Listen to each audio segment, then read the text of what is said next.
And that was a shoot. Yeah, that's full-blown shooting. Since you want to shoot, cowboy!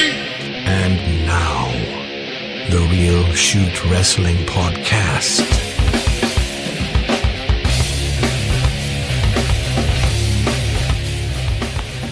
Real Shoot Wrestling, episode number 23. This is a little bit different of an episode. First of all, we apologize for being gone for so long. Hey, we said on episode 1, don't get mad at us if we don't do a podcast every week.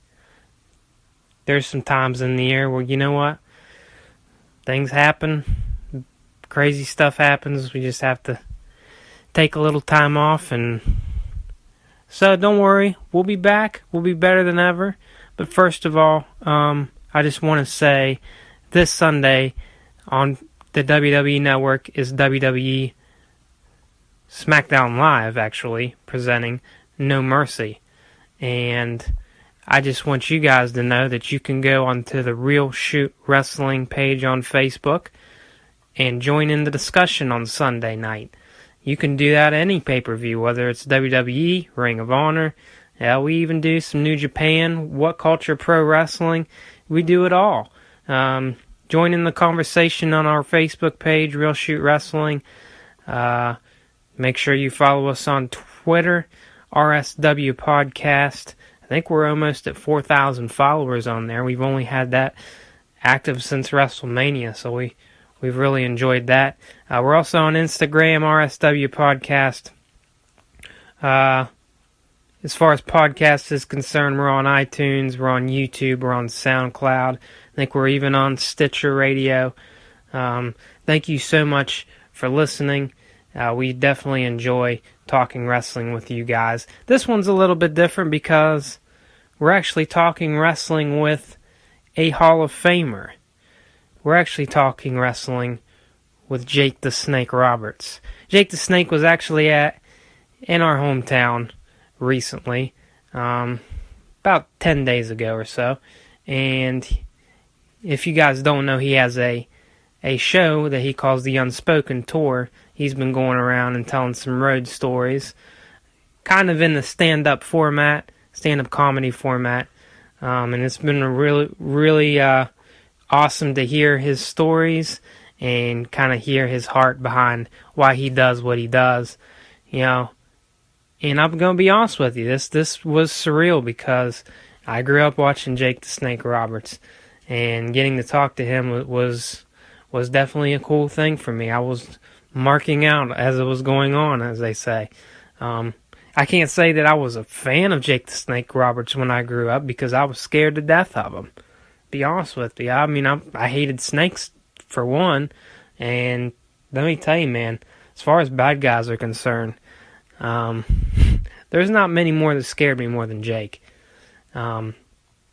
It was a very interesting dynamic doing this podcast. I kind of want to lay some background. I actually did this podcast right in the middle of a bar. There wasn't a whole lot of room where we were, and we had some time before the show, and he gladly obliged and gladly talked with us for a little while. But for those of you that know Jake the Snake's past, I mean, you know that having this interview at a bar is quite interesting. No, Jake was not drinking, but we talked about his past, and we talked about the fact that he has no desire to drink or get drunk, and he's saying this while he's sitting in a bar, and I won't give too much away. You guys can listen to it, but I mean, I think that's definitely interesting to listen to. We talked about a lot of other stuff. We talked about his tour. We talked about the Austin 316 promo that was 20 years ago. I wanted to hear his side on it because, I mean, he was on the butt end of it, wasn't he? But anyway, definitely check this out. Thank you so much for listening. If you haven't already, check out our other shows. We're going to be putting together hopefully a preview show for the No Mercy pay-per-view coming up within the next day or so. So hopefully you guys can check that out. Subscribe to our podcast. We would definitely appreciate you giving us the chance to talk wrestling with you guys. We're just a bunch of fans, and we're just having fun with this. Without further ado, here is our interview with WWE Hall of Famer Jake the Snake Roberts.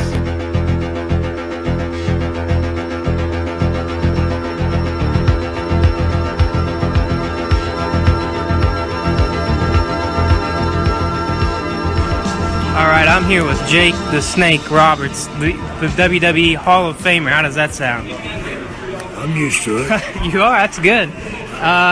So we are here in Fairmont, West Virginia with Jake the Snake, and I have to say I watched your documentary here recently, and I just wanted to know, what's it like for you to actually watch that from your perspective? I mean, just to see your life kind of rewound and played back to you. How is that to watch that? It's not any fun at all, you know. I mean, nobody wants to watch themselves as a complete piece of shit.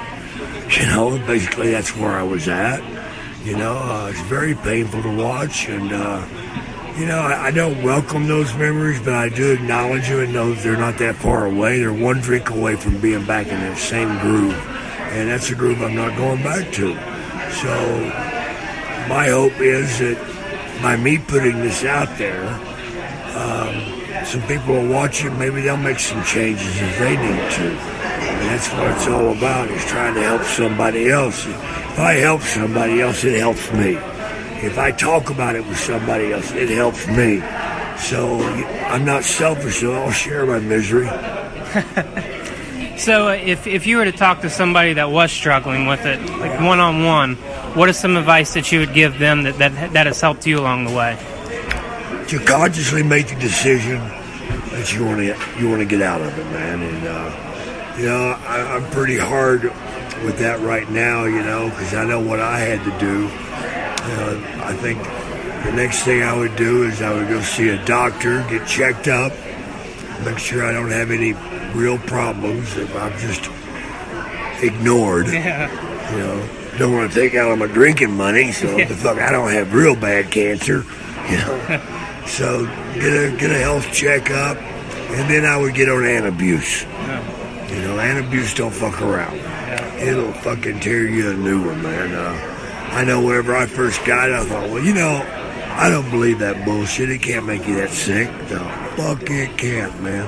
That shit, man, I could shit about 15 feet when I was on that damn stuff, man.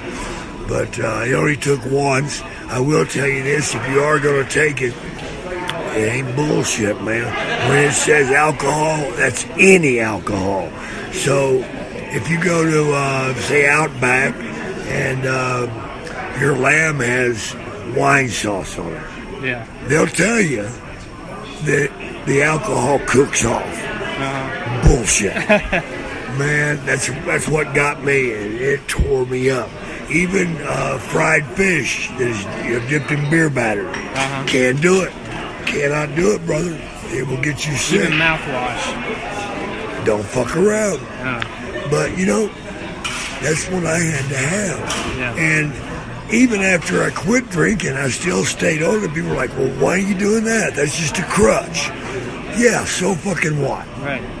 Dude, anything I can do to turn me away from that is a good thing. You can call me weak, you can call me anything, but one thing you're not going to call me is drunk. Right. Because I ain't going to be drunk, man. I'm not doing it again. I'm fucking fed up.